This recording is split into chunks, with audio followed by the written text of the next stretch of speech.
Baseball is dead. Rest in peace. Wow, it's World Series time. It's World Series time. Usually Dallas. Wow. Usually when the World Series rolls around, it's like, oh, you got like, especially in hockey, you get the playoff beards, and then sometimes in baseball, you'll have these like grizzly looking guys. There's someone on the show. I don't want to name names. There's someone on the show that was like, oh, it's World Series time. Let me transform into a prepubescent boy. And it's that's kind. That's putting it nicely. That's putting it nicely. Yeah. Not that looking like a female is a bad thing, but I said the minute that he sat down, because he sat down like fucking Dr. Claw, like back to the and then like spun in the chair, and I was like, oh, Jay's sister's in town. I guess we're gonna. Jay doesn't have a sister. What the hell? What is who is this? It's jarring every single time. Every single time.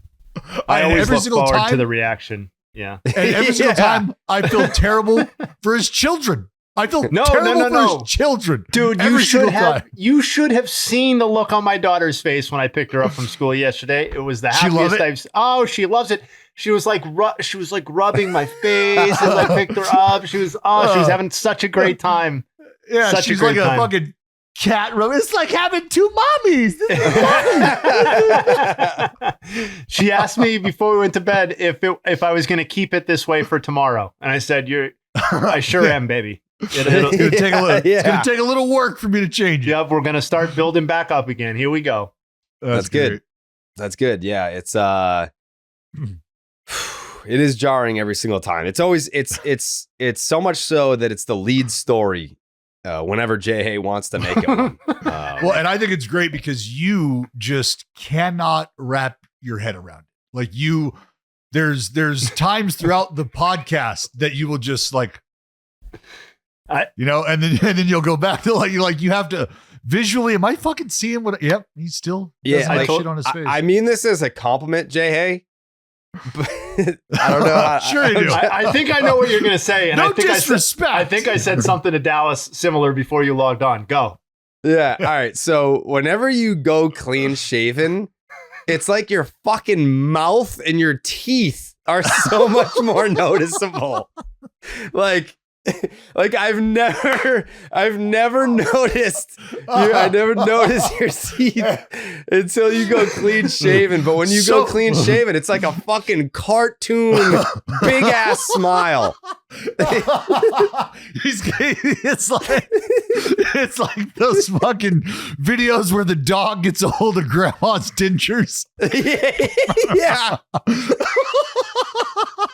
It's that fucking the wind up smile that you put on the desk and it just yeah.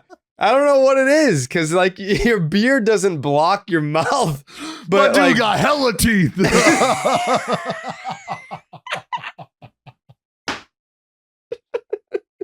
Oh god! But they're really nice teeth. Like that's the thing. They're really nice. It's just they're so much more noticeable when you don't have a beard.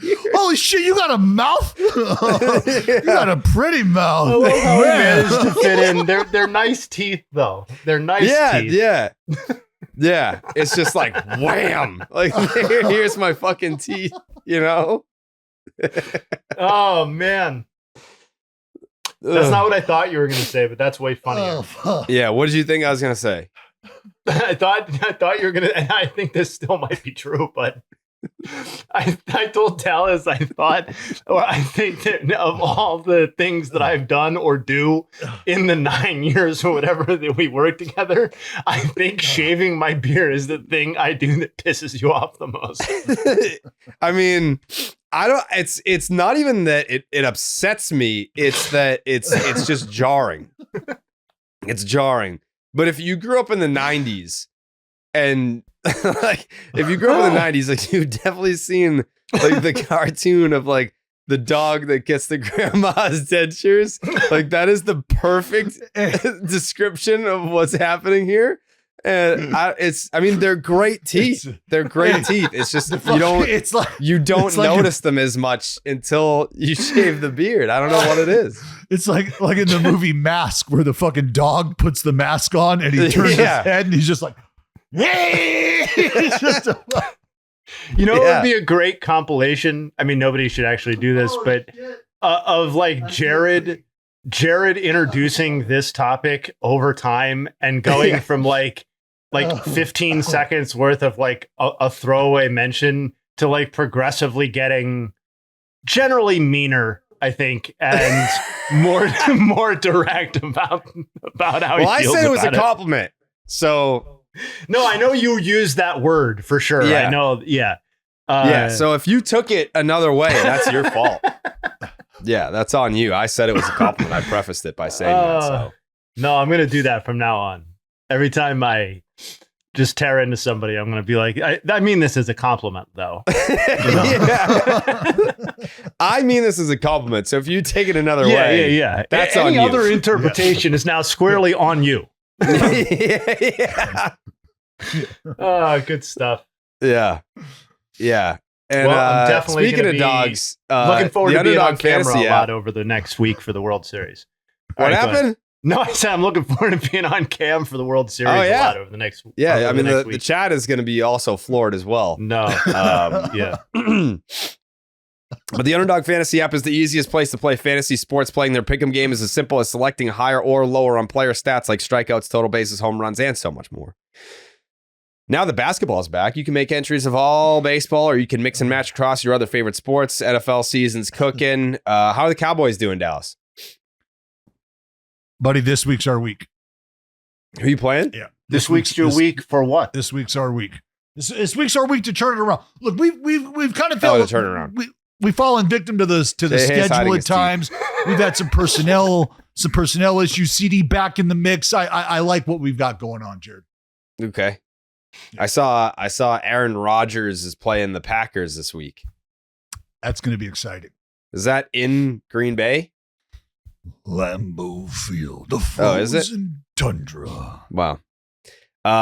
Make sure you sign up with the promo code Jared. That's JARED to get to $1,000 in bonus cash and a special pick on Underdog. That's Underdog Fantasy promo code Jared. Much to discuss today. I mean, I'm not going to lie to you. I'm almost more excited to talk about these managerial hirings. I mean, we could do it quickly before we get into the World Series breakdown, because I know everyone is excited about the World Series. Starts on Friday night. Game 1 in Toronto, 8 p.m. 8 p.m. starts for every game. 8 p.m. starts for every game, which is cool. You don't have to wake up and look at the schedule and be like, oh, what time's the start time? 8 p.m. for every World Series game. Prime time, as they say. That's it. A couple of managerial hirings have taken place since the last podcast recording. It's kind of bittersweet. Congratulations to Dallas Braden on being named the pitching coach of the Angels, but unfortunately, as part of the contract agreement, he does have to leave the podcast. Kurt Suzuki has been hired on a one-year deal to be the manager of the Angels. That's weird. Yeah. That's weird, but it's kind of like, I don't like, can you think of another time that a manager was hired on a one-year deal just because the GM is like, oh, he's my guy. I have 1 year left, so I gave him 1 year. We're going down together. Like, that's not setting a guy up for success, especially a team that sucks and has sucked for a long time. Don't they have the longest drought of not making the postseason? You give a manager 1 year to turn that shit around? Well, it does feel like it is being dealt a losing hand. But if all you're really truly after is an opportunity to be in the room and play the game, like, can I have a seat at the table? Okay. If this is the hand that I have to enter the game with, fine. If I'm not the big blind and I'm not the small blind, I've got an opportunity to just fold and maybe wait till the next hand comes along, right? And that would be what the next year presents. So if you're a player who is looking for this, leader type, this stalwart to come in, the veteran skipper, that's not what's happening. But what you are getting is an individual who has watched the game from quite possibly and arguably the most important perspective, which is facing the game from the catcher's perspective. He has a great idea of, I don't want to say how to handle a bullpen, but how you might want to utilize a pitching staff. And those things change as you enter the role of manager. But for Kurt Suzuki, this is an opportunity to get himself into the game and at the highest level, because a guy like him is probably not taking, this is a dude who was coming from coaching his travel ball team and his travel ball organization to now managing in the major leagues. He was probably not going to make a 1-year stop in Rancho Cucamonga to see how things go, to get his feet wet and then make his way up. So if you're Kurt Suzuki looking to get into the game and looking to enter the game in the managerial role, is this not the best opportunity for you to do so, regardless of the extent of your commitment or the commitment that's being made to you? All you want is the opportunity. From there, we'll let the chips fall as they may, because we understand what direction or maybe the lack of direction that the organization has had. And so maybe this could be the beginning for him, not only for his career, but a solid and a continuous presence in this role should things work out. But that's why I think it's a 1-year flyer on both ends. Hey, I understand I have no experience. You're taking a risk. And you know what? I don't know that I would get this opportunity many other places if that's the case. So here we go. Because we do know that he interviewed in San Francisco as well, right? Well, we'll be talking about that job here in a minute. But I think that's where I'm coming from when I hear that Kurt Suzuki lands a job, 1-year deal with the Angels, understanding how both sides can frankly benefit from this, but understanding why it still kind of looks like a lack of intention or direction optically as well. I mean, I can totally understand it from Kurt Suzuki's side. I think what you laid out there makes a lot of sense. From the Angels side, I think it it only adds to the idea that they're a laughingstock franchise, and I think it's well-founded that it adds to that, because they clearly pursued Pujols first. All the reporting suggests that that was going really well up until they discussed money in years. And at that point, Moreno, that side balked. And the accompanying reporting suggests that they also don't want to be on the hook for a lot of money to a manager with the lockout looming. And I think that they signed a manager to a 1-year deal with that reporting being out there is a really, really troubling sign for what the ownership side is already anticipating with as it relates to that work stoppage. Yes. It's a done deal, Jayhay. That's exactly what that says. That's what I've been telling everybody. Can I offer a counter on behalf of the Angels? Yes. I'm not done though, but yes. Well, just to interject on that one point, if you're the Angels and you guys are haggling over years and dollars, isn't it a very valid counter to be like, don't we already pay you? To be like, are we already giving you money for stuff? No. Those are two completely I earned what you're paying me for doing other things. So you will pay me for that. No. He got paid as a player, but then he also has that agreement for like after retirement to come back and be a mentor and all that other stuff. Like, isn't that what your role is as a manager? How are you spelling manager? Are you spelling it MENTOR or are you spelling it MANAGER? Well, that's part of it. That's part of it. No. That is where you draw. That is quite literally, you have to draw the line there. And I understand. So then how does this work? How is he going to manage another team, but then still fulfill the role as whatever, I don't even know what the title is, but he's got like a 10-year agreement with the Angels to do this. Well, is it a 10-year agreement? I thought it was a lifetime deal, because there was an expectation that certain numbers and certain benchmarks were going to be hit right in this uniform. And that didn't happen. Pujols signed that post-retirement contract as an add-on to the 10-year. The Angels are still on the hook to pay Pujols $7 million over the next 7 years as part of the personal services contract he signed with the club. I mean, $7 million. I mean, to me though, that to your point, it complicates the negotiation, I think, to some degree. But it to me, it doesn't put any onus on Pujols to take a relatively discounted deal because they're already compensating him from a deal that's been signed before. Like, I don't know how they resolve that moving forward, but that to me is like an aside. That isn't. I don't think that's a counter to what I'm saying. That to me It's an only indictment. makes it more embarrassing. It's an indictment. Yeah, for sure. That they couldn't even get the guy that they've already got on a personal services clause to be their manager that they're already paying. They can't get that deal across the finish line. Like, that's it on the guy who was in their uniform for a 10-year, $240 million. Like, this is all so embarrassing for the Angels on every level. Like, this has nothing to do with Kurt Suzuki and his ability to manage or not manage either. It's got nothing to do with that. This is every reason why. Agreement for $1 million a year. Yeah. So like, I don't know how that works moving forward. To your point, I have no idea how that like practically works if Albert Pujols becomes the manager of a team that's not the Angels, but that's something for them to figure out. Like right now they fucked it up. He's not their manager. Like he wanted more. He probably wanted something like real money to be a manager on deals on a term that was more traditional. Like I believe Dusty Baker was the only recent manager that was hired on a 1-year deal. And I think we can all agree that Dusty's situation was fairly unique given his age and the situation with the franchise. Yeah.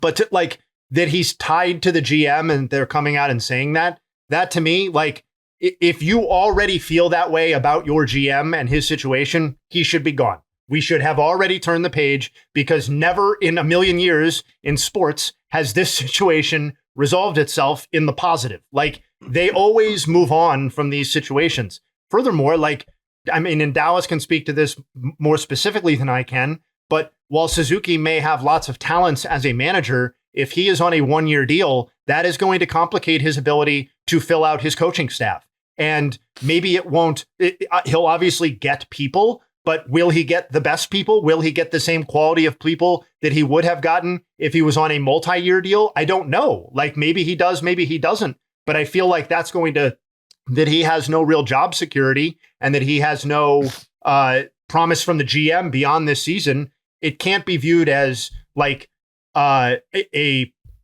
positive for his ability to build that out. I wouldn't think. I just feel like, I mean, am I wrong there?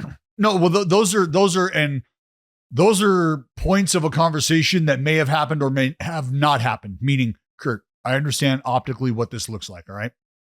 This is why we're doing it this way. We just want to make sure that there's going to be some movement here, but I think this is our opportunity to get you in the door.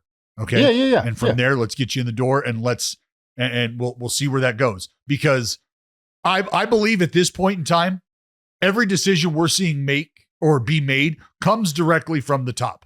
And I don't think that there's much hiding that fact. I don't think you can hide that. And what I think happened is exactly the tone that Jared took with his question. That's the tone that was taken in the negotiations, which is, look, Albert, we have this deal here in place. All right. Is there anything we can do? Is there anything? And Albert's going, look, no. Okay. We agreed to these terms based on this set of my role, whatever that may be.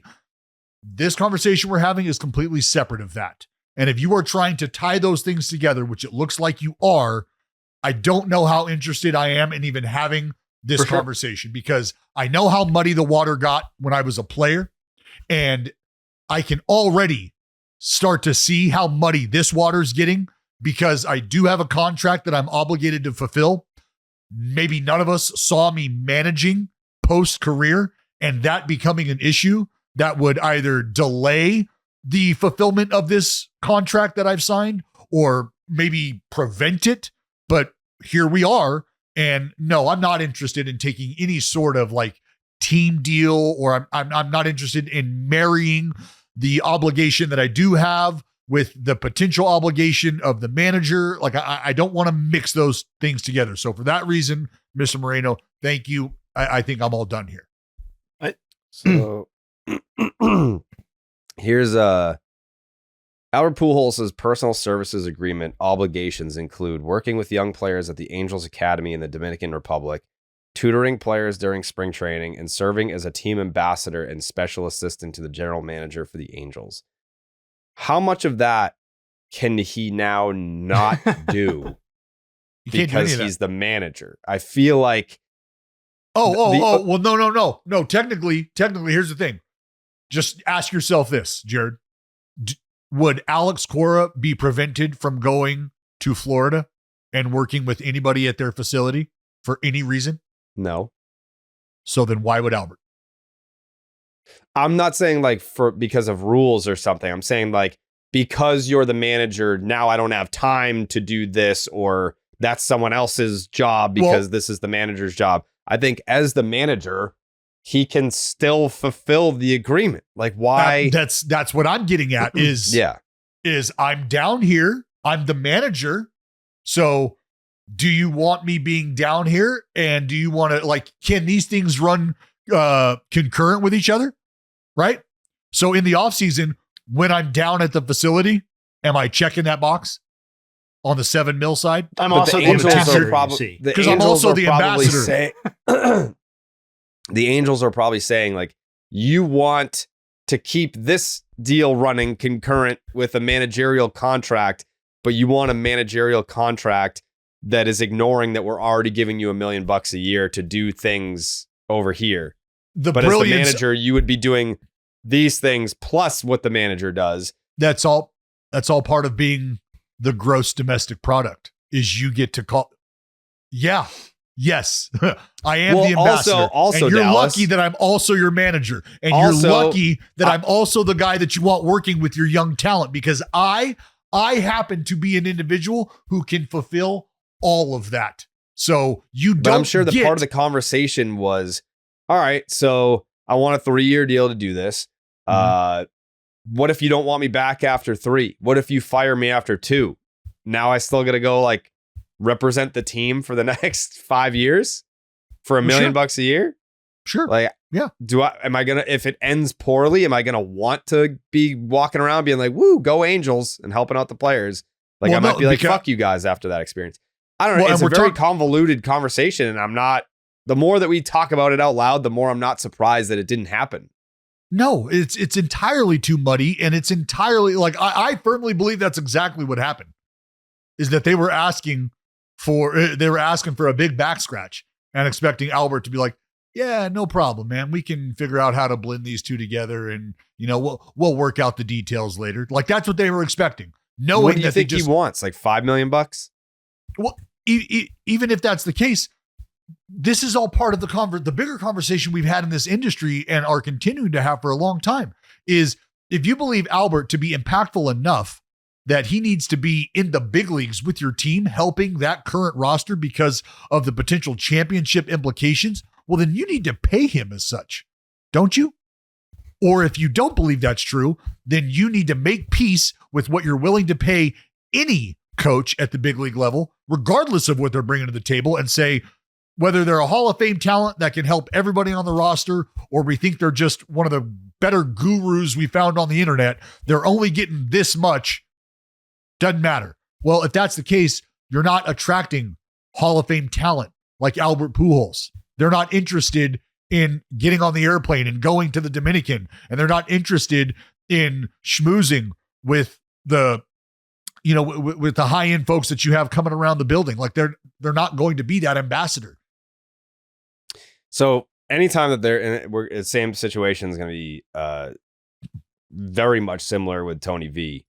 If a Kurt Suzuki gets hired, especially on a 1-year deal, and he's never managed before, then he's going to need a veteran staff, right? Like, he's going to need a bench coach that's probably been a big league manager before. I mean, like, that's going to be your right-hand man to walk you through all these situations. Like, I don't know. Is that a GM decision? Like, hey, we think that this guy will help you the most, or is that I've been in the game for a long time, maybe I can tap this guy to be my bench coach? Yeah, I think he has the flexibility to bring names to the table, and then there's going to be a discussion, because it's weird, but when you have a decision like this being made that feels like they're just kind of throwing something at the fire to see if it'll put it out, they also want control. So it feels like by introducing a rookie manager, they're maintaining all of the control. And then by dictating who his staff can be, they're also maintaining part of control. But I got to believe that Zook's going to come to the table with, hey, here's some guys that I've had the conversation with. Here's who I think can help. This is what I'd like to do. And again, when you're on a 1-year deal, unless you have an understanding of what the future might look like, something that we don't know, it's going to be tough. That's going to be a really going to be really tough. There's already a guy who's doing a great job there. That Kurt has a very good relationship with. The pitching coach, Barry and Wright. What about bullpen coach? What about it? He had. I don't think Eddie is there on a consistent basis. Eddie Rodato helps out. Everyday Eddie. Everyday Eddie. Oh man, that's really? Awesome. One of the cooler moments. One of my favorite nicknames ever. One of the cooler moments in my baseball life was when I was just down there in Anaheim, and I ran up behind Barry and grabbed him, and then dude came up behind me and grabbed us both, and I turned around and it's fucking Eddie. So like me, Eddie, and Barry all grew up. Well, Barry grew up in a different neighborhood than Eddie and I did, but we're all from the same spot. And so for all of us to come from Stockton and come from where we've come from and be in the big leagues, broadcaster. Everyday Eddie's a 209er. Bruh. I knew he was going to be like, oh, buddy, you don't even know. Everyday Eddie in the 209, legend. Yeah. He's got a mural on the barber shop that used to be a crack house. Had a mural on the fucking on El Dorado Market. Yeah. Mm-hmm. Yeah. See? Yeah. Eddie's a man, bro. The sure, man. Yeah. I love Everyday Eddie. Okay. Tony Vitello. This is a very interesting hire. Interesting to me because, again, no disrespect, I didn't realize that we interviewed him as part of our college tour that we did. We did a lot of interviews. It was like, I don't even know that we put them all out. That's why I was like, did it even see the light of day? Because it was right before we left Barstool. So we interviewed like 20 college coaches. I want to say maybe half of them were in podcast form, and the rest of them we just fucking were lost to I don't know. They were just lost. I definitely some of them didn't get put out.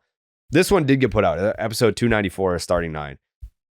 We only made it to 297. So yeah, it was one of the very last episodes of Starting Nine. Tim Corbin was also on the same episode. But this is a very, very intriguing hire. For those who don't know, I mean, Tony Vitello was managing in the College World Series. This is a guy that has had a ton of success as a college baseball head coach, but did not play professionally and hasn't coached professionally. So some might say that that's a knock. I think it's more just intriguing. And I was listening to the FT guys, and Scott Braun was like, he has the chance to be a pioneer.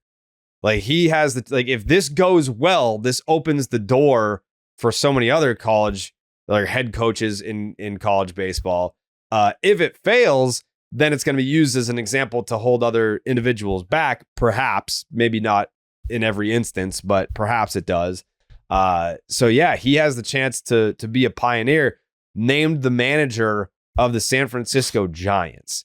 And you're going from Tennessee to San Francisco. And I mean, like, I'm going to defer to Dallas on some of this, but when you are the college head coach, you're not organizing spring training.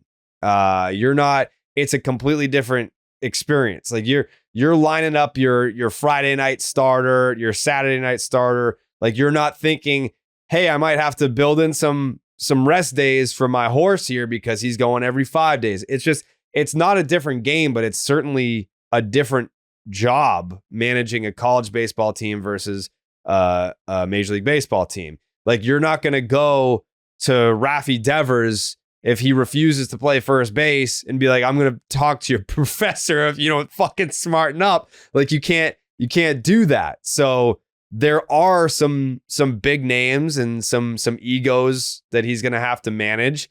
And just the way that you are preparing for 162 is much different than preparing for the road to Omaha. So I will defer to Dallas on this as someone that pitched big league ball games and also pitched for a D1 NCAA program?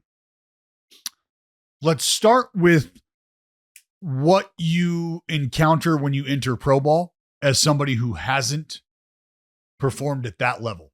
Is there's going to be a feeling out process because I don't have stories to go on, right? Once I've been drafted and I see who my coaches are going to be when I'm heading to the minor league levels, I can do the homework on these guys, or I already know who they are because they're big leaguers, right? I've got an idea. I don't have anything here. So what do I have to do now as a coach, as a coach that is transitioning from coach to manager? Is I have to figure out a way that I can connect with these individuals. And I think authenticity is always the way to go, because once you get to this level, you're going to be snuffed out very quickly. If you are inauthentic, if you don't believe in what you are actually saying to these individuals, they're going to sniff that out very quickly. And there has to be a level of understanding that we're all pulling in the same direction here. And that communication looks very different when you're talking to a room full of 18 to 21-year-olds, 22-year-olds, as opposed to 23-year-olds who are multimillionaires, 25-year-olds who are multimillionaires, right? 100 million. So it's a completely different vibe. To your point about managing the process, a large part of what you do as a college coach is recruiting.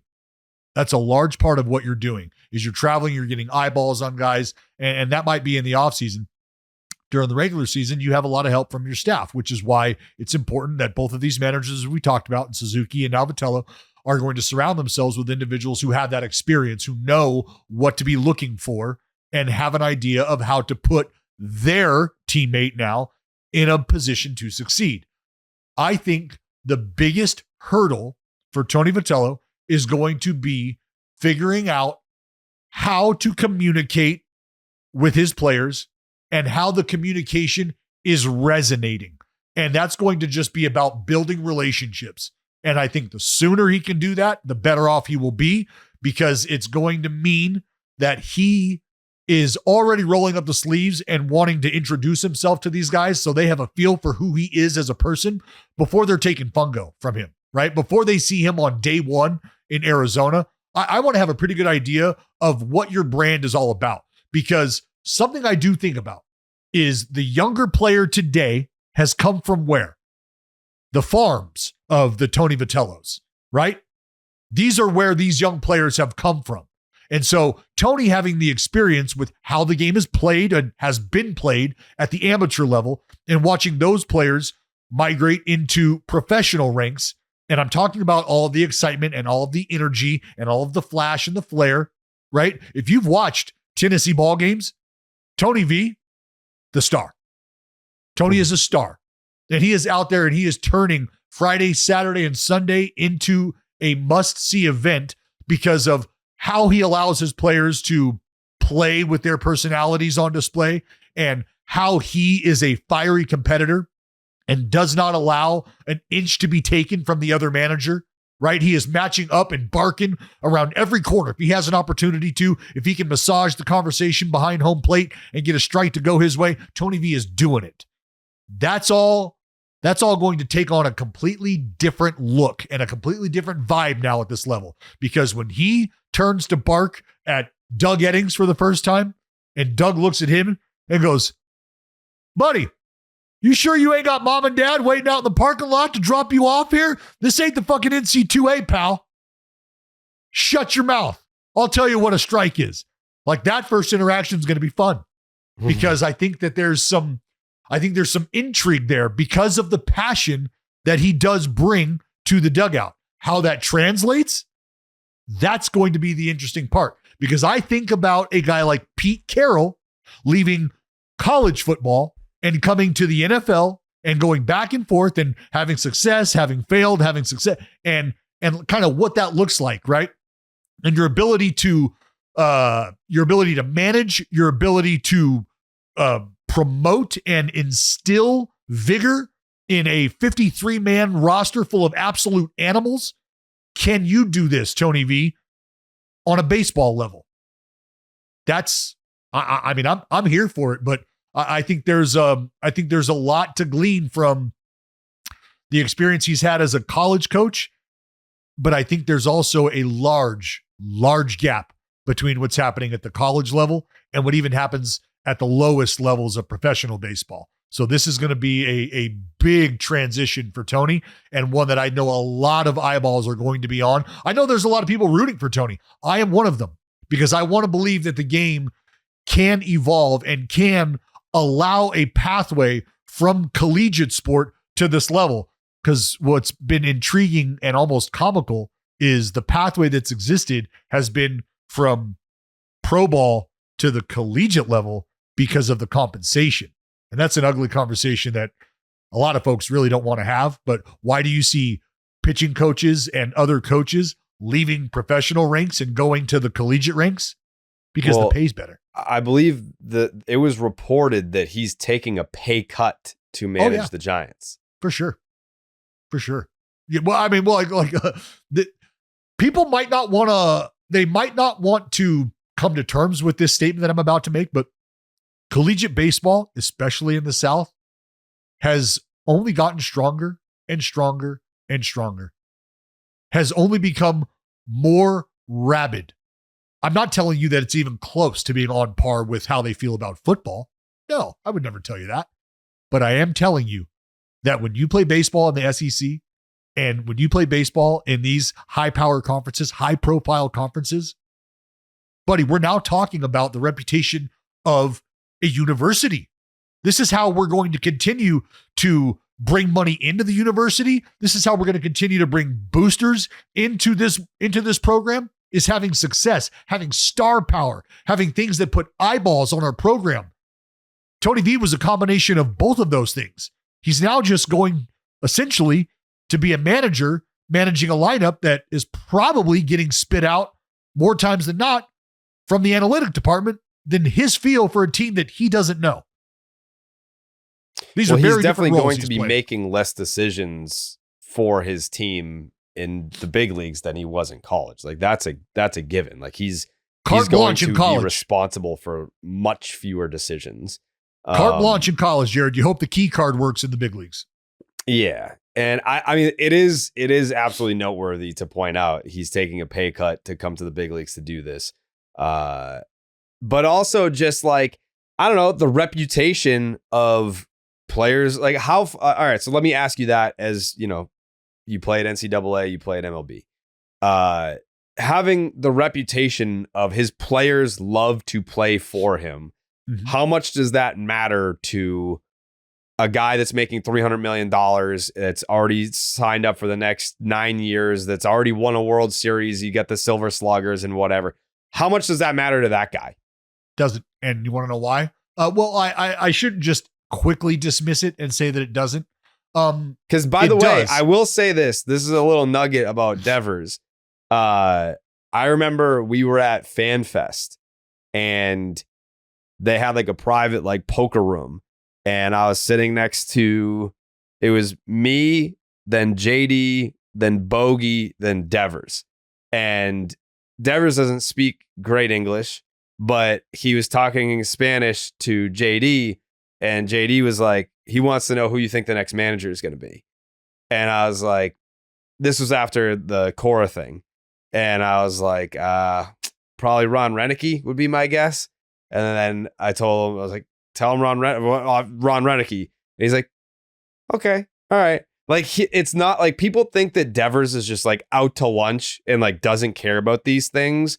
But I think he very much cares. And to your point that you made earlier, Dallas, I think it would go a very long way if Tony V picked up the phone if he hasn't already, today, to start making those phone calls. Like, that will go a long way with the guys that, you know, have made money, have had success, have won championships, have won awards. And, you know, instead of them looking at this situation as like, all right, here comes the next guy. What's up, new guy? Instead of that, it's like, all right, yeah, fuck yeah. Like, this is like, he believes in us. He believes in this group. Like, let's get to work. Like, if he's already calling me in October, then yeah, like this, like everything that they're saying about him, like that's the guy I want to play for, a guy that cares now instead of, I think AJ Przinsky was telling the story about how when Robin Ventura got hired as the manager, he's like, he just showed up during spring training and like that's when he got his introductions in, and all the veterans were like, why the fuck didn't you call any of us? Like, you didn't call anybody? Like you didn't call Paul Konerko? Nobody? This is what you're balancing. This is what you're balancing, Jared, is as on the roster, you're going to have a group of players who are like, bro, we love him. He's so cool. He lets us practice in our Halloween costume. It was great. And then there's another group of players who are going, you understand who we have ahead of us in 2 weeks, and we've got a few days off here. Like, are we looking at getting guys days off? Are we looking at moving the rotation around? Do we know who's feeling okay in our bullpen? Right? Like, veteran players, that's what they care about. They care about your feel and your pulse on the clubhouse and for the game. And can you manage the personalities and the talent that we have here? And managing the talent doesn't mean giving these players carte blanche to play the game however they see fit. There does need to be some structure here. So the younger players are going to appreciate Tony's ability to communicate with them and his willingness to let them play their brand of baseball. And I think he's going to have to find the balance between doing that and also being able to answer to the veterans who expect a certain level of accountability, regardless it coming from a rookie manager or not. Because that's where we talk about the room policing itself. And if you have veterans in the room that can do that, they'll feel pretty good about Tony giving them the reins and the ability to do that. And they will repay Tony with structure if he can repay them with communication and managing of the personalities. That's how that works, right? I have veterans in the building that have been here longer than I have. This is their room that I'm joining. I need to get myself up to speed. These are essentially going to be my lieutenants. So I need to make sure I'm on the same page as them. And from there, we can all start to get on the same page together. But I think that's how you need to go in and manage a new group here is I have been chosen to lead. I need everybody's help here, right? I think that's the best advice that I could ever give anybody is to always surround yourself or try to surround yourself with people much smarter than you when you were taking on an endeavor like this, because you know what's around the corner waiting for you. It's the unknown, and the experience is invaluable if you have that to tap into. One last question for me, and then I want Jayhay's reaction to this. But if you're the Giants, I feel like in some cases you let the manager hire the coaches or at least suggest who should be hired. I feel like you can't do that in this situation. Like how many? Well, do we know the terms of the deal? Same situation as Kurt Suzuki. Like you need the veteran bench coach that has managed in the big leagues. You need your first and third base coach to be guys that have run a spring training before. Like these are all things that are super important. Like you can't just bring your staff from Tennessee. Like it's gotta have a ton of big league influence there. 3-year deal, 3.5 annually, vesting option 2029. That's the contract? Yeah. I thought Dallas asked that. That's why I said yeah, that. I did. Yeah. Okay. But so what's the deal with that, Dallas? What's the deal with what? Like how the coaching staff is going to get, is that something that comes from the manager, or is that something that has to be selected by the team? This is going to be when you sign a deal like that for 3 years, right? And we're talking about options moving forward. This is a shift in culture. And so you now have, because when you think about the left side of your infield and think about what those two fellas represent, right? Like a core of sorts. And you need somebody, you need somebody that can connect with those guys and that can communicate with these guys. And if you are being brought in to change the culture, I think you would like to be supported in that. And so it would stand to reason that you have guys that you've identified that can help you with that you would like to help, carry the message for you. And I think there's going to have to be a meet in the middle without a doubt, because again, a franchise in the Giants, a very proud franchise, is looking to get back to prominence. They're not They're not happy with just kind of kicking around here. They want to get back to prominence. They've watched the division almost just get taken from them overnight, it feels like. And they when I say that, I mean the ability to compete in the division, because it's been the Dodgers. But they need a complete shift in how they do things. And they're going to have to use both sides, Tony V and the rest of the front office, to figure out who those people are. Jayhay, talk to me. Yeah. My quick reaction is more Giants focus broadly. I think it's interesting just how definitively Buster Posey is placing his stamp on this organization and the decisions that are being made. For better or worse, it feels like the Giants' success over the next, the Vitello window will be attached to Buster Posey. Since he has come on, as everybody knows, the Matt Chapman decision, the Willy Adames signing, the Rafael Devers trade, and obviously more to the point, the taking on of that money, firing Bob Melman, and now this hiring. That is, and I'm not even saying good or bad. That is a lot of moves that are, in this case, extremely unique, or in the other cases, committing an enormous amount of money to win now. And it would seem that this is an interesting time, in my opinion, to do a culture shift change hire, because it doesn't seem to me on its face that this isn't a young roster. This is not a team that is on the ascent, but maybe has stagnated a little bit or something like that. It is very much a win now roster. It has a ready to go top 5, top whatever pitcher in baseball at the front of its rotation. It has all of the people that I just named on the position player side that are making hundreds of millions of dollars on lucrative contracts that they deserve. I'm not criticizing that, but it's a roster that's ready to go in theory. And I think there is a lot of urgency, I would think, in San Francisco to win. But this hire also simultaneously suggests that maybe there's a level of patience that's going on with, we want to win, but we also are trying to view this in a longer view as well, which I would admire if that's the case. But yeah, it just seems like there's a kind of a little bit of a conflict or a friction going on with winning versus the prioritization down the line. But either way, it's going to be a fascinating kind of judgment on both Vitello individually and the college baseball to pro baseball transition, as you guys outlined, but also Buster Posey's executive tenure. It's a good point. It's a good point to tie in Posey to all this. He's made some bold moves.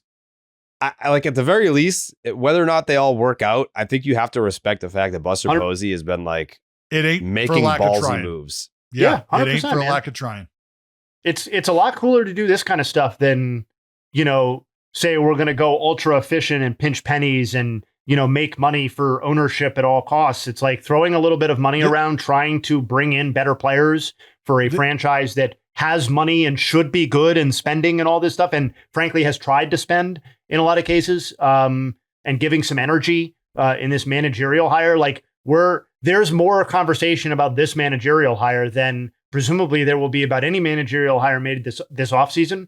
And for a lot of reasons, as it extends into the regular season in 2026, that conversation will be ongoing, and it'll probably be the most talked about managerial hire in some time for a good reason. Well, tip of the cap. When we talk about teams needing to think outside the box or trying to get creative, outside of putting 7 guys in the infield or 5 guys in the outfield, there's only so much you can do in terms of getting creative, whether it's roster construction or who you're employing at what levels in your organization. But I think this is within the realm of flexibility. And I think within the realm of being able to actually have a positive impact, this is a very brave move, but I think it can be a positive move as well. And I am, this is one of the more intriguing case studies we've had. I find this to be more intriguing even than some of the rule changes we've received here as of late, because this is the first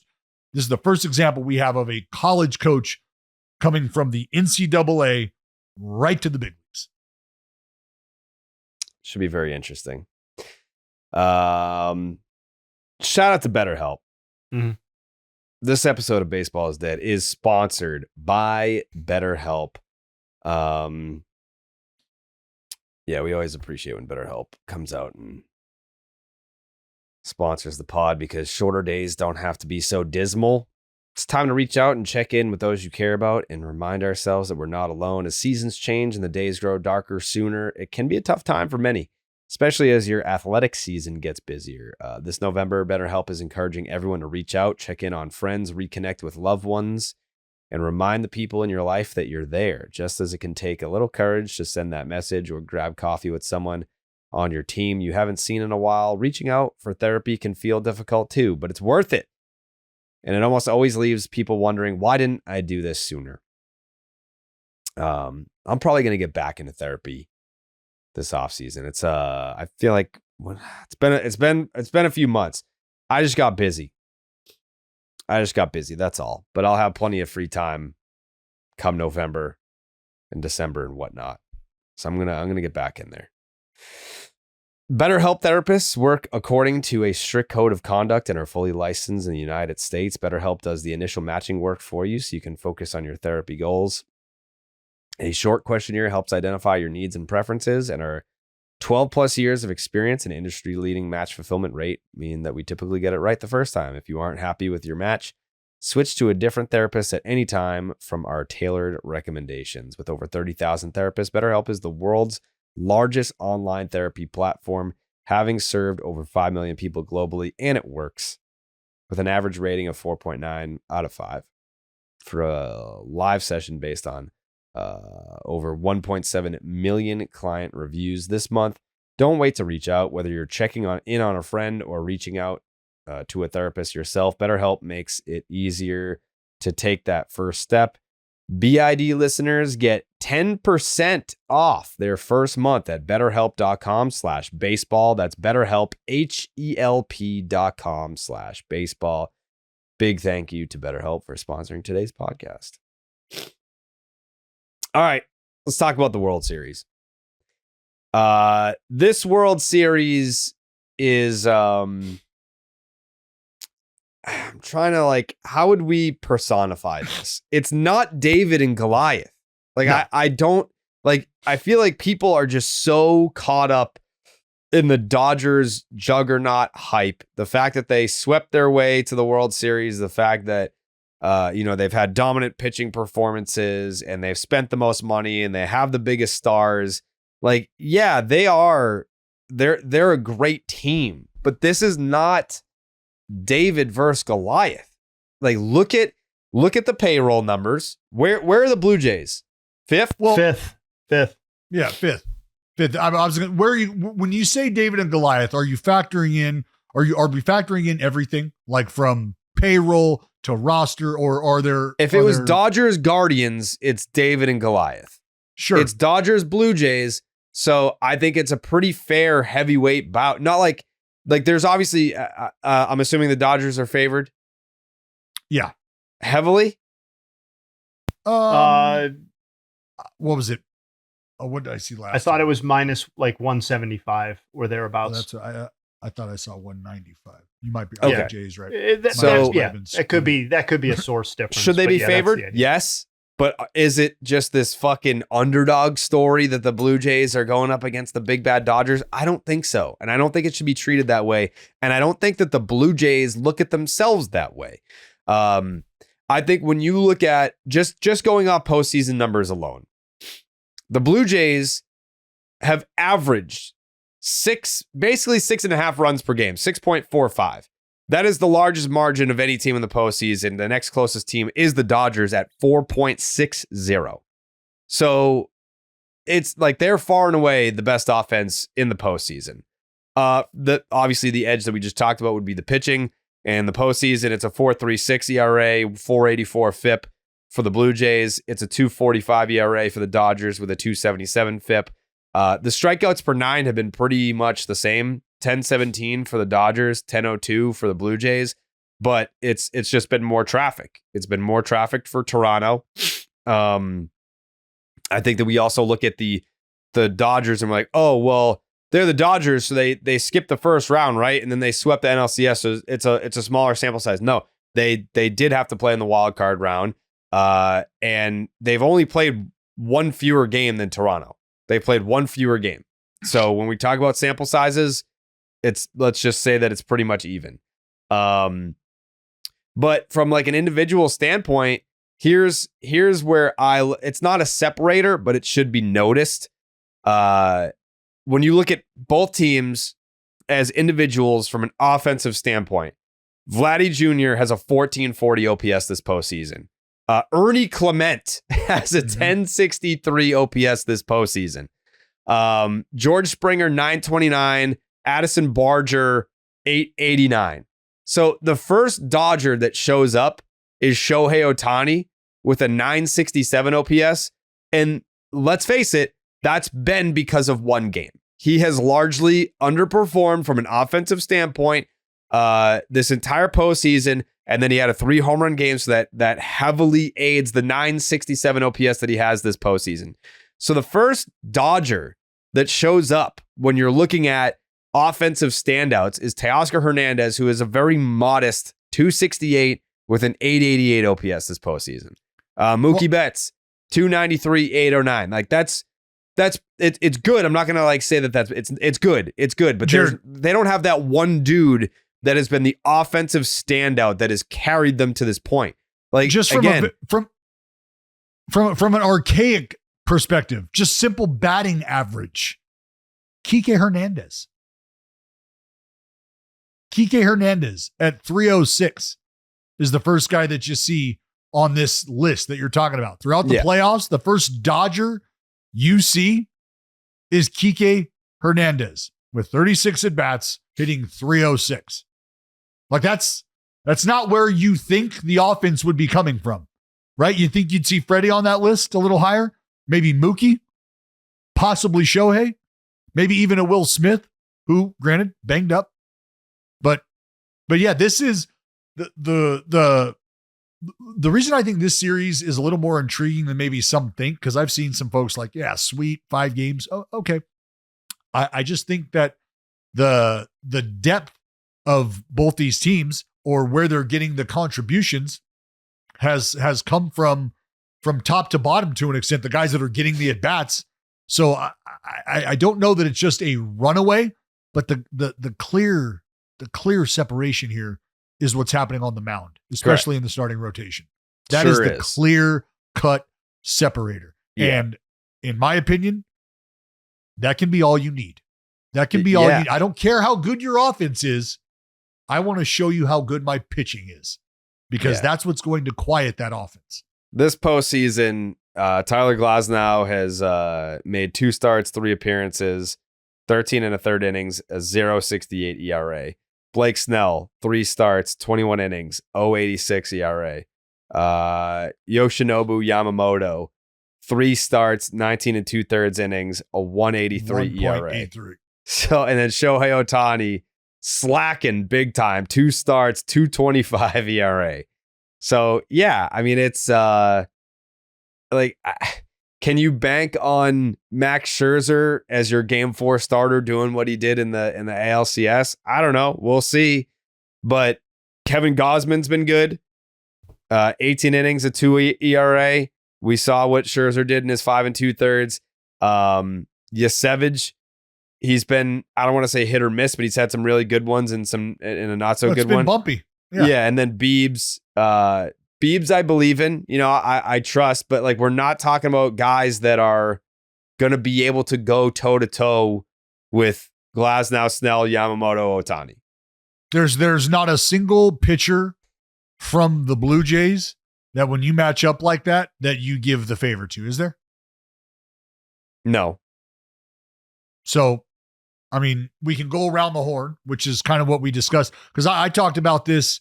I talked about this in the like with the Mariners. Should it be the Mariners that were here? Like, hey, I think if you go like position to position, you would be surprised to think about how competitive teams would be talent wise. And I said this about the Blue Jays as well. And I think Major League MLB.com did something like this, like when you just start to work around the horn and you think about where the edge goes to. So I think there's still quite a bit of balance here, but I think the most important place when we start to evaluate the most important impact, where that comes from, it goes to the Dodgers in the starting rotation.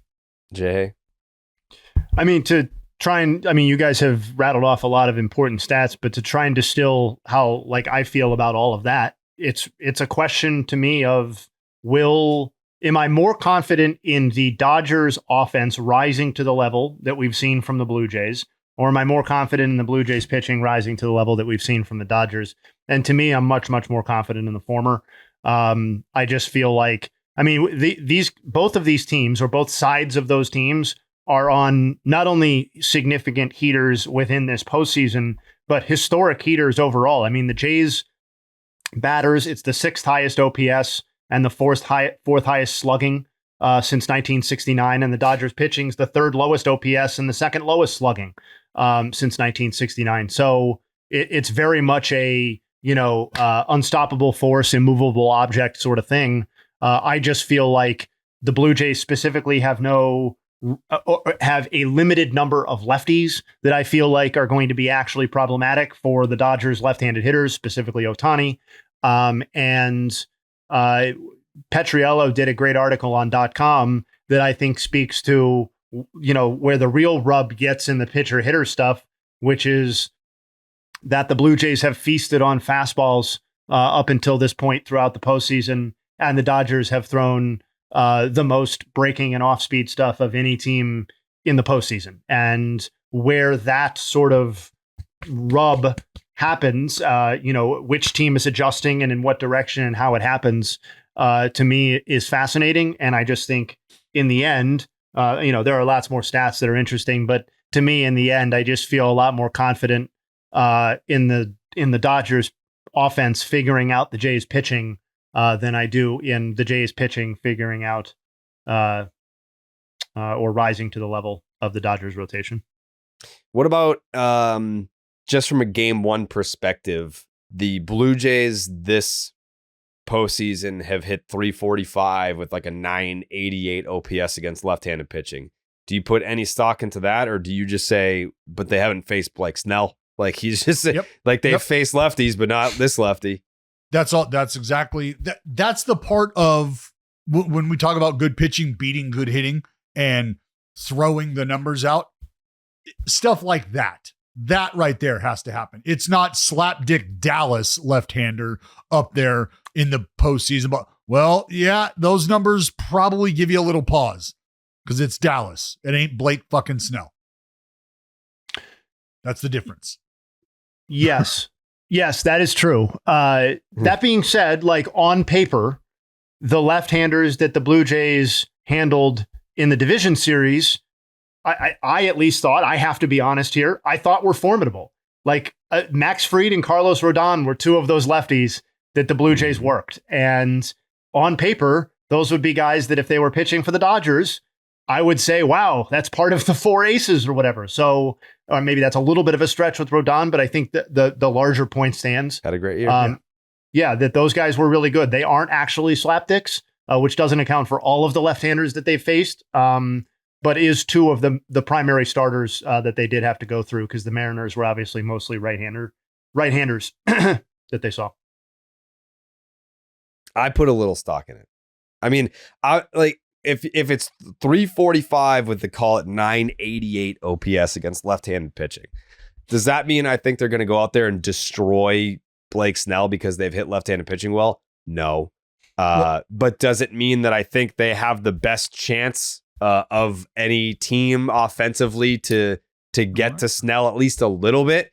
Yeah. I mean, they've been the best offense in the postseason and they've hit lefties. Like what makes me think that Snell's going to go out there and go 8 shut with fucking 15 strikeouts? Like I think it's going to be a good to decent outing. I don't think he's going to get shelled, but I don't think he's going to dominate this lineup. I'm trying to get very specific here. Let's take a look at what the Blue Jays just in terms of hard stuff. Like this postseason? In the postseason, the Blue Jays, and here, let's switch it up, specifically against left-handers. Well, that's too small of a sample size because it's, yeah, okay. Yeah, against left-handers, that doesn't work. But against starting pitching for the Toronto Blue Jays, and I was trying to go against hard stuff, 327. So fastballs, sinkers, cutters. Again, against the left-handers, it doesn't. Here, if I remove the starter and just go all lefties, all against all left-handed hard stuff, Blue Jays 289 as a group, 738 OPS. That's against fastballs, sinkers, cutters. Again, if we take that out and go with just the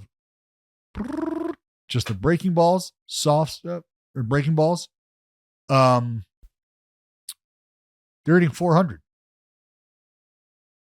And that's Clement, Springer, Varsho, who have done the damage. And that's against lefties.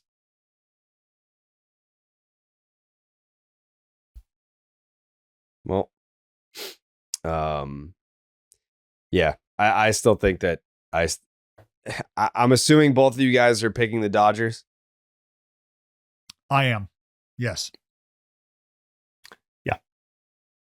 I guess we'll get to it in terms of how many games you think it's going to happen in, but I'll be very disappointed if anyone's throwing out a Dodgers in 5. Is anyone throwing out a Dodgers in 5? I am throwing out a Dodgers in 5. Jayhay? No, I was going to go Dodgers in 6, but what? No, I mean, Dallas makes a compelling case there by saying Dodgers in 5.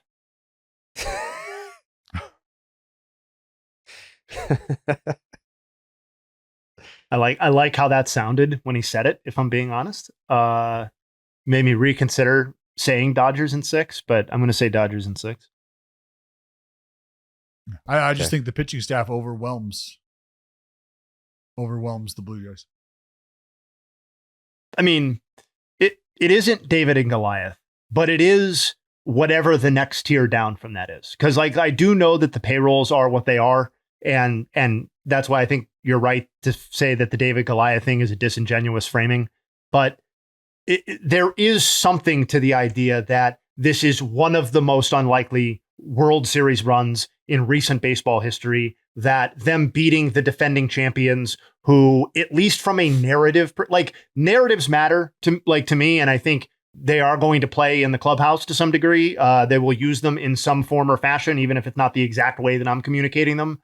Like the idea that they stand between, Dave Roberts is making jokes about them ruining baseball. And that's a narrative that is happening right now. And it's not that I actually think the Blue Jays think they stand between baseball being ruined and not ruined, but like they are going up against a legitimate dynasty-ish situation and the highest compensated team with all the deferred money. And it's not just what their current payroll is, it's all of that. And and the star wattage.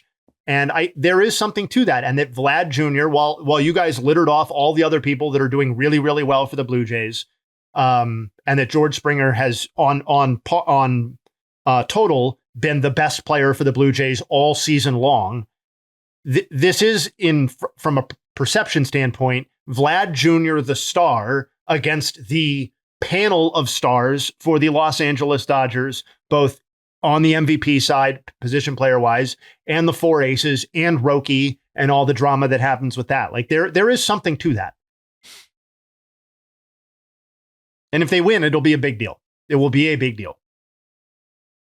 That's why I'm going Blue Jays in 7. Wow. Oh, yeah. I'm going Blue Jays in 7. What a panderer. I'm not pandering. Yeah, you are. No, I'm not. Okay.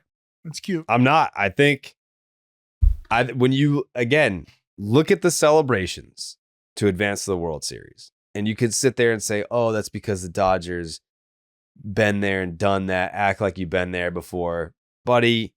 No World Series appearance is ever promised. Like, celebrate the fuck out of the fact that you're going to the World Series, and they celebrated like it was a fucking mid-August series win against the fucking Pirates.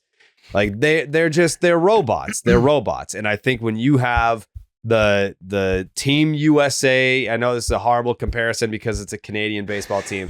When you have Team USA going up against the Soviet hockey team, Soviet hockey teams, like, yeah, we're the fucking Soviet hockey team. Like, we win all the time. And then you got these scrappy young athletes that are hungry and they want it and they're tired of hearing about the Soviet hockey team and how great they are.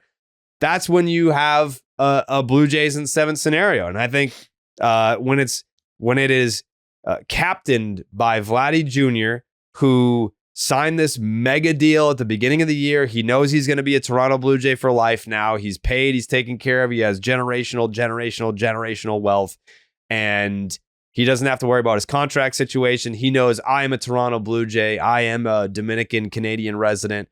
And I can go out there and fight for this team because they have invested in me. So the return for that is going to be, I'm going to be the best player on the field, which he has been for this postseason run. I think heart overcomes. I think heart overcomes in this series, Dallas. Well, you can sit there and give me your fucking Blake Snells and your Yamamotos and your Otanis and all that. But at the end of the day, the Canadian flag will fly. Blue Jays in 7. Yeah. Well, let's hope that Kurt Douglas can motivate the Blue Jays across the finish line for that miracle in the 6, just like in 1980 that the Canadians enjoyed, Jared. Mm-hmm. I'll say this much. I was not terribly excited about how how the Dodgers processed their wins and their clinches. Mm-hmm. And here's why.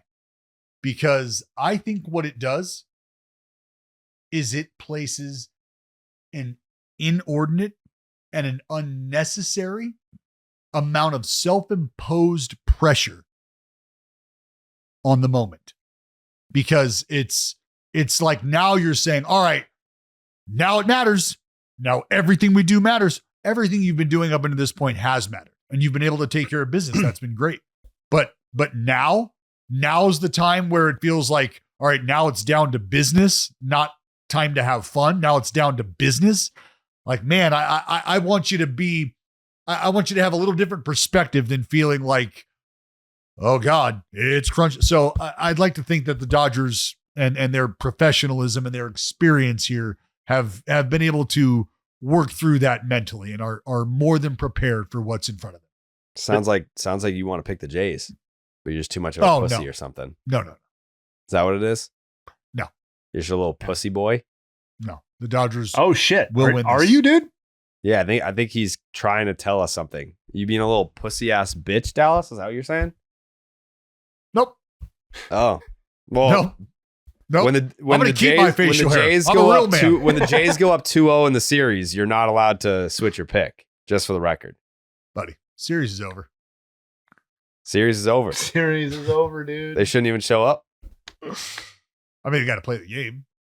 No, the Mariners are already in the World Series. Didn't you know that? Yeah. Yeah. I'm here for the gate money. That's all. Wow. Oh, for anyone that didn't hear, we are going to be doing episodes after every single World Series game. I don't know if I'm going to be on the game 1 episode, but if the show has to go on without me, the show has to go on without me, but I'll be on the rest of them. That's for sure. You did pick a 7-game series too. So that means I did. Yeah. I'll at least get 6 of them. Yeah. That's a lot. And all just the nuts. True.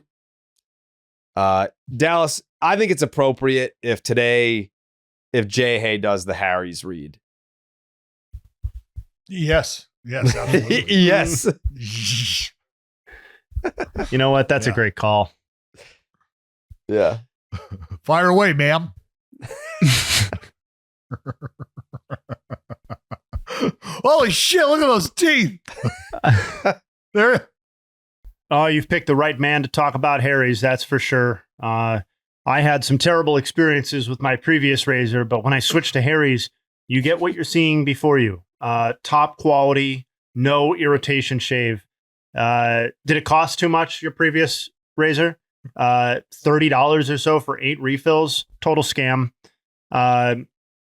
Harry's Plus has an advanced pivoting system to reach every corner of your face, refined blade tech for a closer, smoother shave. My daughter loved it yesterday, as I told on earlier in the podcast, and a weighted metal handle, Harry's heaviest handle ever, for added control and comfort. With Harry's Plus, you get a barbershop quality shave with German engineered blades. Each blade is honed at 3 different angles to cut hair cleanly at the root without tugging. Blade spacing is optimized to glide smoothly and avoid clogging. Drugstore blades can clog so fast, oh, so fast. Every cartridge includes a lubricating strip with aloe and vitamin E to calm your skin while you shave. Maybe the best part about Harry's is how affordable it is. Harry's owns their own world-class blade factory in Germany. No outsourcing, no middleman. The same facility has been perfecting blade making for over 100 years. Because they control the entire process from steel to shelf, they keep costs low. I don't know if you guys are also hearing this audio, but pretty disrespectful. It sounds like maybe some chiclets. Why pay $30 for refills when Harry's gives you blades for a fraction of that, and they're better? Harry's has launched their most advanced razor ever, and it's still cheaper than the Gillette Fusion 5, for example. Are you shaking some dice? Is that what's happening? If you don't love your shave, Harry's will make it right. No questions asked. Risk-free trial means there's zero downside to giving it a shot. For a limited time, our listeners can get the Harry's Plus trial set for only $10 at harrys.com/BID. This set includes the all-new Harry's Plus razor, 1 refined 5-blade cartridge, a 2-ounce foaming shave gel, and a travel cover to protect your blades on the go. You don't want to be bladed up and not protected. Just head to harrys.com/BID to claim this offer. And after you purchase, they'll ask where you heard about them. Please support our show and tell them we sent you. You guys having your fun? I just love Harry's, man. Yeah, it's a good product. You go all out for an ad read. And that's what I did. I can't breathe. Nailed it. Nailed it.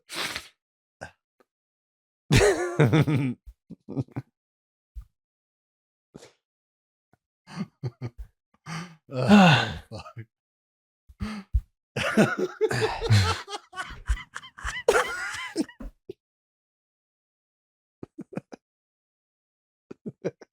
I'm gonna have to wear like a fake beard.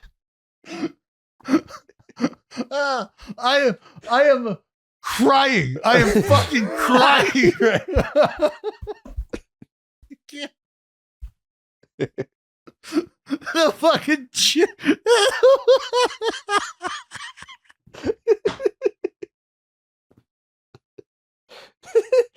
Oh,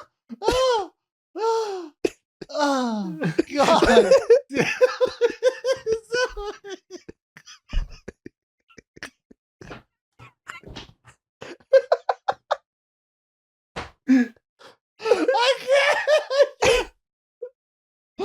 I can't.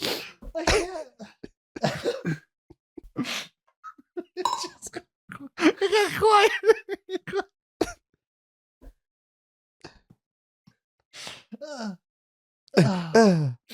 Oh, fuck, man.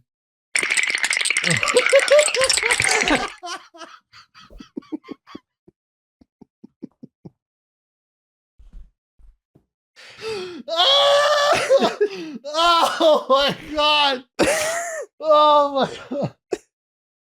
Bro. Oh. I gotta go. Stop it. I gotta go. Holy shit. Jayhay, any nugs? Probably not, right? There's been no games. No, I got Nuggs. Oh, okay. All right, yeah. Ohtani and Vlad Jr. is only the 7th instance of multiple players being intentionally walked 4 times or more in a single postseason, and it is only the 2nd of those 7 instances where those players will meet in the World Series, joining Mike Piazza when he was with the Mets and Jorge Posada with the Yankees in 2000. Ohtani is he's only one of 3 players in MLB history to have at least 5 homers, a triple, and a stolen base through his first 10 games in a single postseason, joining B.J. Upton in 2008 and Davey Lopes in 1978. Davey Lopez, obviously. All-time, there have been 643 MLB players who received at least 140 plate appearances in the regular season against the Blue Jays franchise. Shohei Ohtani's 1.154 OPS is the highest of those 643 players. George Springer's Game 7 homer by championship win probability added, which is, of course, not the same thing as win probability added within that specific game.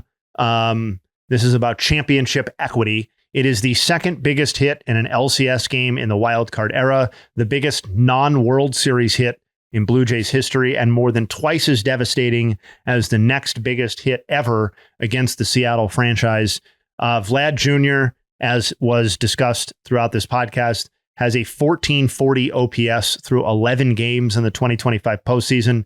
That is the 4th highest OPS through 11 games in a single postseason in MLB history, and it is the 2nd highest OPS by a player aged 26 or younger through the first 11 games of a postseason, behind only Jordan in 2023 and slightly ahead of Pujols in 2004. Max Muncy, he's not doing a lot other than walking, but he remains one of 3 players in Major League Baseball history to produce a walk rate of 20% or higher for their postseason careers in a minimum of 100 plate appearances, along with Barry Bonds and Gene Tenace, which is kind of a random threesome to have that list be. And if you're looking for a sort of reason to pick the Blue Jays, other than you think they are better and going to win, this is the 5th time the LCS round became a best of 7 in 1985, that one of the LCSs was a sweep and the other went to 7 games. In the previous 4 instances, the team that played the 7-game series went on to win the World Series as well. So if you believe that is significant, that would suggest that the Blue Jays are on their way to winning the World Series. But I, of course, picked the Dodgers. And those are the Nuggs. Yeah, I saw that stat. 4 times in history that a World Series was held between a team that advanced from a Game 7 and a team that had swept, and the team that won Game 7 won all 4 World Series. So, I guess we'll see. I like the Vlad and what you call intentional walk stat.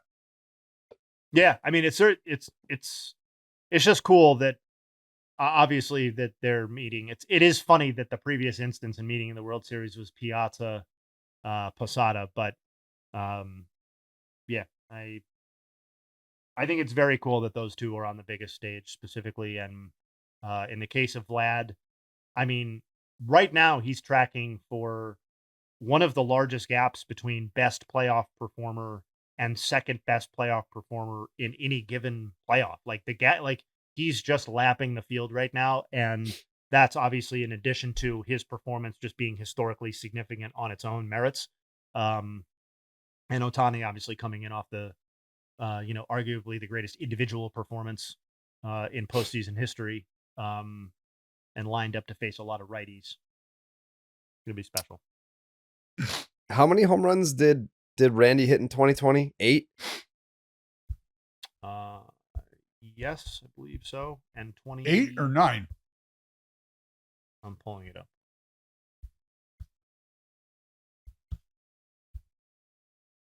He hit 10 homers. 10 homers, 14 RBI, a 1273 OPS in 86 plate appearances, and obviously a massive 20 games.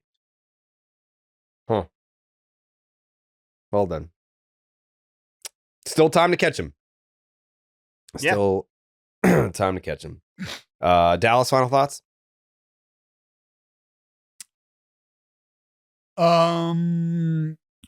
Yeah, final thoughts on the World Series. I think I am genuinely excited about what the Blue Jays offense and some of their key contributors have been able to do. The run that Springer has been on in terms of the big hit. Guys like Ernie Clement having his talents appreciated on the big stage. Like I'm excited about watching that unfold, and I'm excited about watching that group go to work and be tested against the I don't even know. I mean, it's a fucking death squad is what it feels like with the the Dodgers starting staff. So just going to be exciting to watch those two square off. I think there's going to be fireworks. Chompers.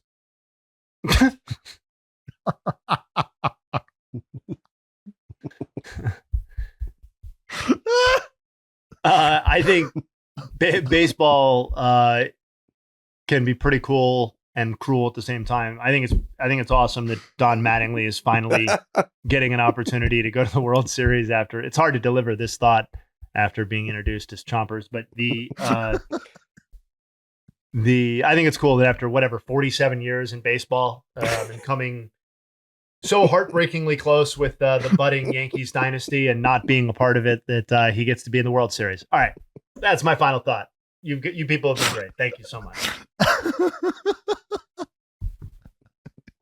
What Give did it to me. Dallas send here? Let's Give it see to what-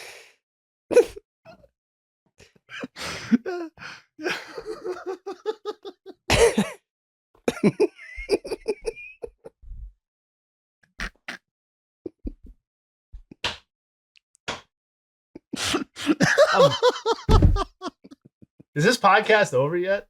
I thought we were done. Yeah, all right, we'll see you for Just the Nuts game 1. No, I'm not coming. Podcast right after. Can't wait. We'll see you then. Hit my music. Yeah.